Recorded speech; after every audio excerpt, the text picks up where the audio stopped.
And hello, welcome to Talking Music, where every song has a story. My name's Paul, and on this channel we like to talk about the music, we like to get behind the song, come up with some fascinating facts and information, some secrets and stories about the song itself.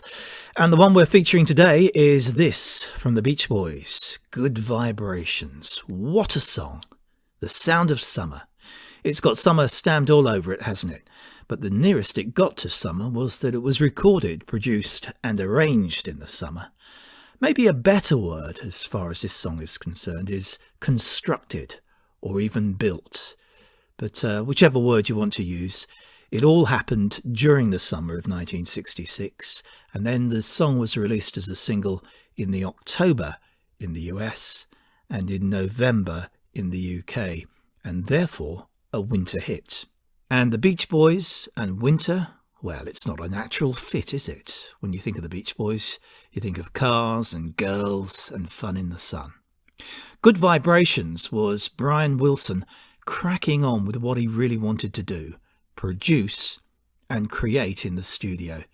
He'd told the other band members that he'd no longer wanted to tour with them, but he'd be every bit a Beach Boy, creating great songs for them to sing.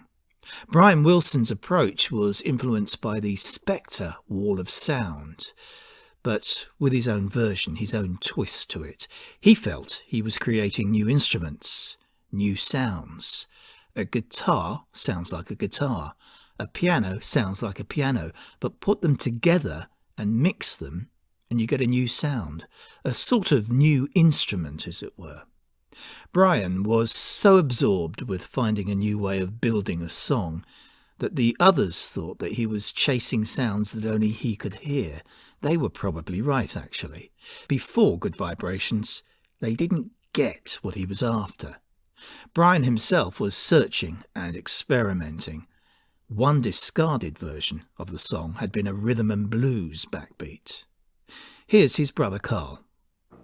Brian was definitely the first artist to produce his own records, and that was a big step at that time. Capitol Records really resisted it, and they weren't certain that he'd be able to really deliver. So it was a really large step in those days, and they wanted us to use their recording studio, and we didn't care too much for the sound that they were getting over there, at the tower.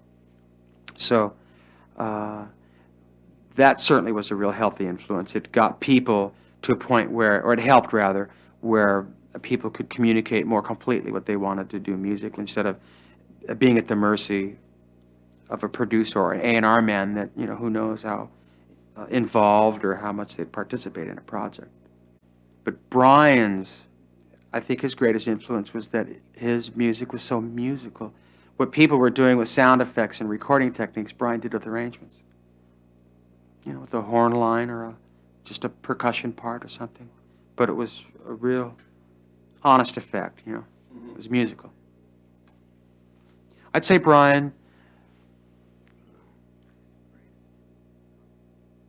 the greatest single contribution by Brian musically is the integrity of his work.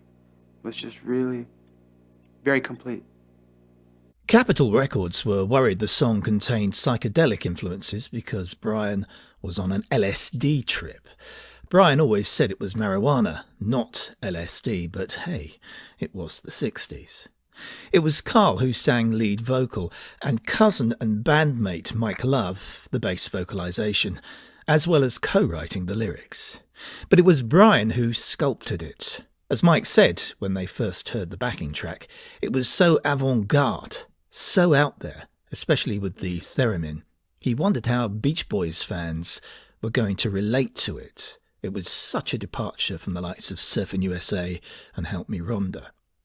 The bass line ran counter to the melody, and no one had used a bass like this before, and an electro theremin, used to give suspense in movies and horror films, was just an electronic box that produced a sound rather than being an actual musical instrument. And it featured strongly in the song. Then there was the cello that gave the song a very different rhythm, and that was Carl's idea. Here's cousin Mike.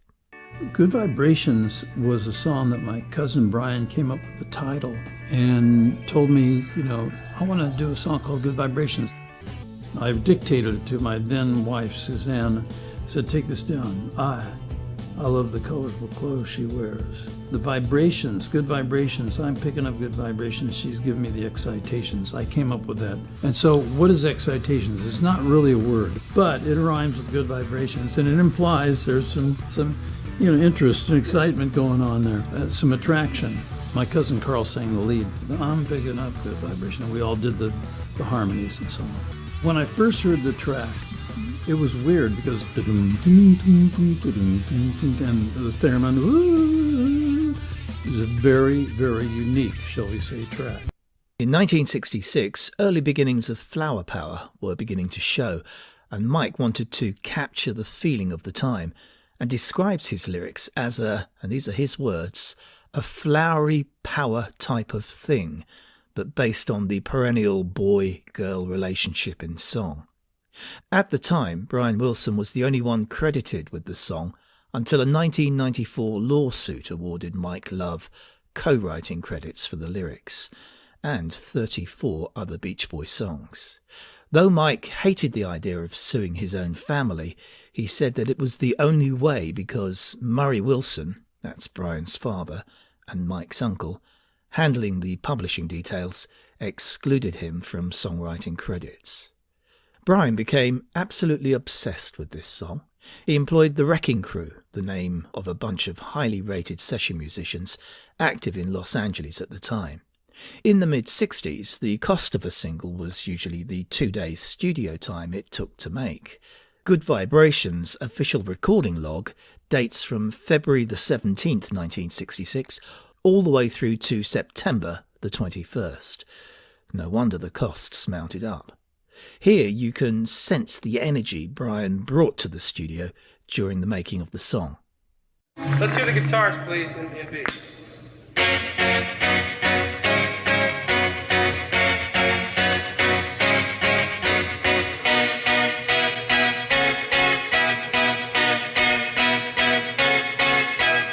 Okay, that's fine. Let's make it.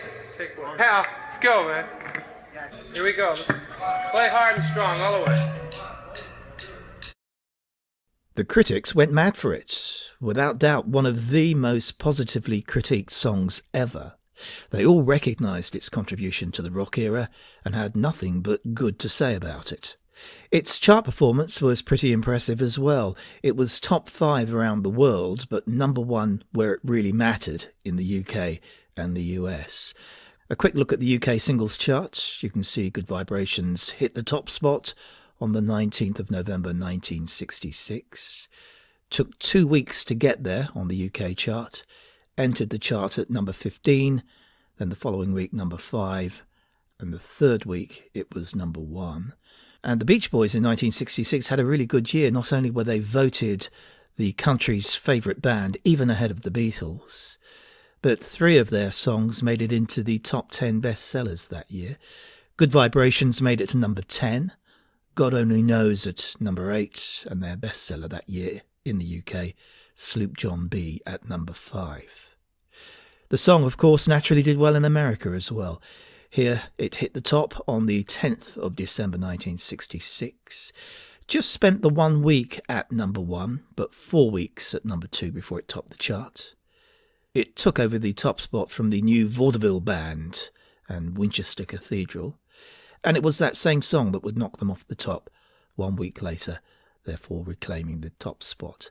And in the year-end chart for 1966, stateside, it managed number 33. 10 weeks, all in all, in the top 20. It turned gold, this record, for the Beach Boys, selling 1 million in record sales. Other accolades, well, they're quite impressive. Number 1 on Mojo's Top 100 of all time, and number 6 on Rolling Stone's 500 Greatest Songs of All Time. And in 2020, it made number 4 in an aggregation chart of critics' lists over the years at Acclaimant Music. And the number 1 was Bob Dylan, Like a Rolling Stone.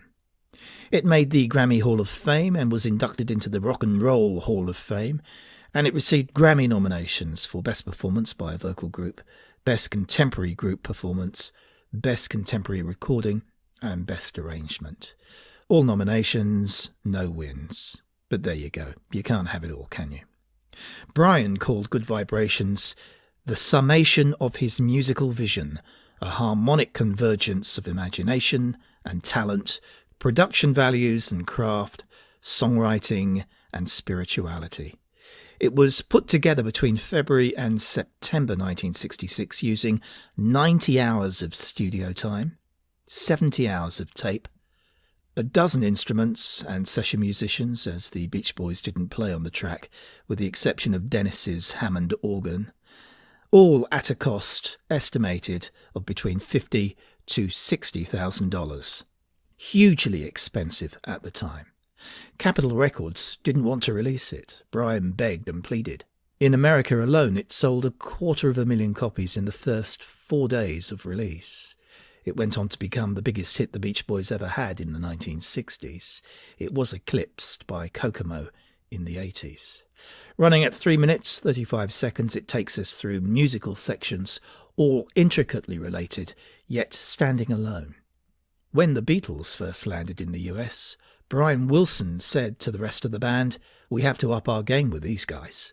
After this groundbreaking song, Paul McCartney said very much the same to his band.